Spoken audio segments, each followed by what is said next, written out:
My dad, John McClane, carried the weight of Vietnam long before he ever carried a Bible into a shelter. He was just a young man when he was shipped out, 19, maybe 20, facing the chaos of war, the loss of friends, the kind of fear that changes you forever. He came back scarred, quieter, haunted by echoes he couldn't outrun. But something shifted in him after the war. God met him right there in the aftermath, in the silence and the struggle. Dad didn't run from his pain. He let it become his purpose. For the next 40 years, he served as a pastor with the Salvation Army. Not behind a fancy pulpit, not in the real world, on the streets of any major city, in the soup kitchens, in the rehab centers, ringing the kettlebells, in the cold for people who needed hope more than anything else. He fed the hungry, listened to the broken, and prayed with veterans who were still fighting battles no one could see. I watched him do it day after day, tired but never defeated, because he knew what it felt like to need saving. He saved lives over conversations at a time, the way God saved his. Dad's gone now, but the echoes of his faith are still there. Not the thunder of artillery from halfway around the world, but the steady, quiet call he answered every morning to love harder, serve deeper, believe bigger. He taught me that faith isn't about escaping the hard things. It's about walking through them with open hands and an open heart. That's the legacy he left me, and that's what I want to share in Echoes of Faith. A life turned from war to worship, from survival to service. Dad, thank you for showing me what a real courage looks like. Things. One, he was in great shape. He was very muscular, and I remember, and also he was dealing with a lot of I just lost the technical term for it, but it's where you've had a lot of trauma in the field, and Mental health issue. yeah, but I mean he wasn't erratic or anything like that, but you're always on the alert. Mm-hmm. Even though you're no longer in the foxholes, you're no longer in the rice paddies, you're home, but your body is still on alert. And so, like for example, he stayed in what we call the crow's nest. The crow's nest was above the swimming pool where he lifeguarded, but the lifeguards had their rooms up there on the second floor. And he said to whoever was his roommate, he said, "Now, if you have to wake me up in the morning, Hit your don't touch me. Don't touch me. Just call my name. Just keep calling my name till I wake up." And this guy wasn't paying attention. And one day he came in and says, "John, time to get up." And he was in deep sleep. And so you just, how you nudge somebody on their shoulder, like, "Hey, John." And all of a sudden his hand went flying, just narrowly missed him, missed the guy, and put a hole in the cement block wall. I Jeez. mean, it's like that. It was like he had a black belt, you know. And but that wasn't John. That was his reflexes. Hmm. That was. I mean, you can relate. And but so that was different. He didn't go into the service with those capabilities, but he came out, a lethal guy. Hmm. But knowing that in himself, as I say, he would warn you. He'd say, "Look, just watch out.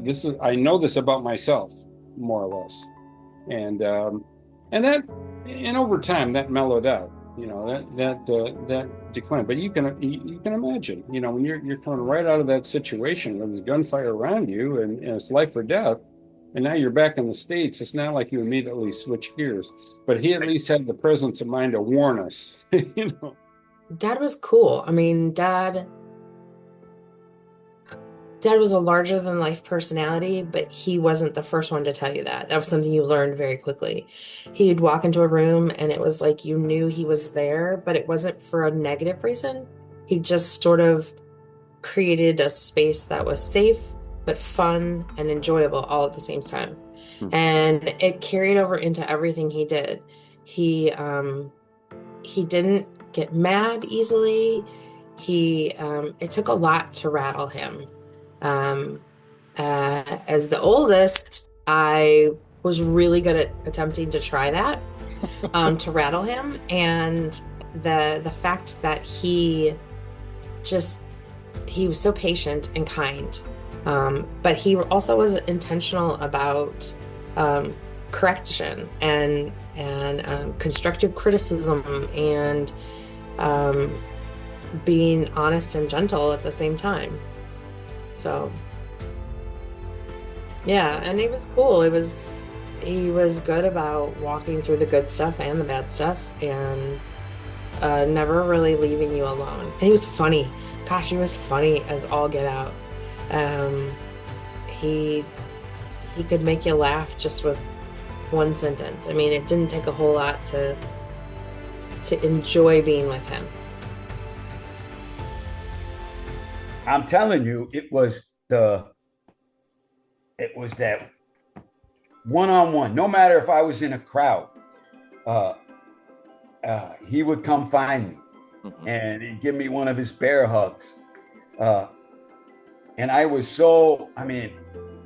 he was my hero. I had other people that I liked, but he was the most godly hero I had. In fact, my whole early life followed him. Like, I decided to join the military because of him. Right.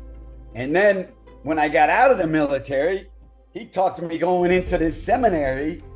I don't even know how he talked me into it, but he talked me into going to this seminary. But he was always there. And then even when I was in the military, I started making movies.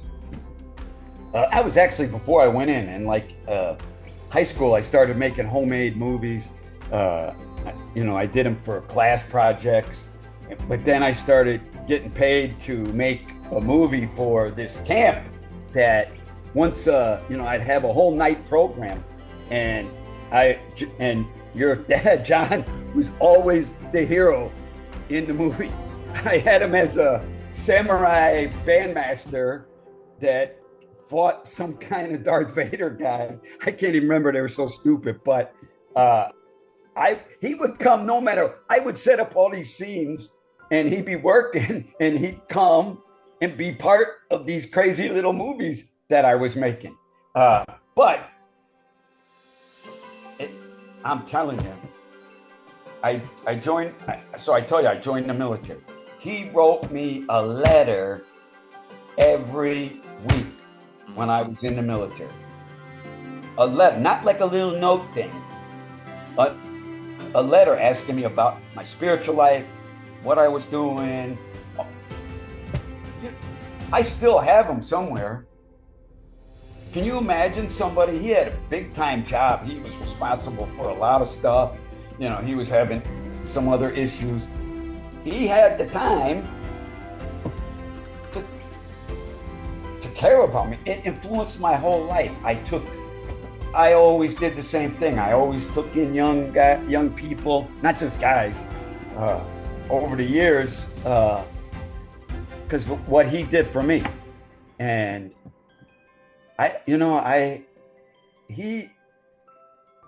he was one in a kind. He could tear your head off, literally, but he could tear your heart out with his deep spiritual concern. I love the way he made me laugh without even trying. And that he also saw the best in everybody first. He didn't see the negatives or the dysfunction or the things that everyone else saw right away that could be very judgy or used against them. Dad always saw the best in people first.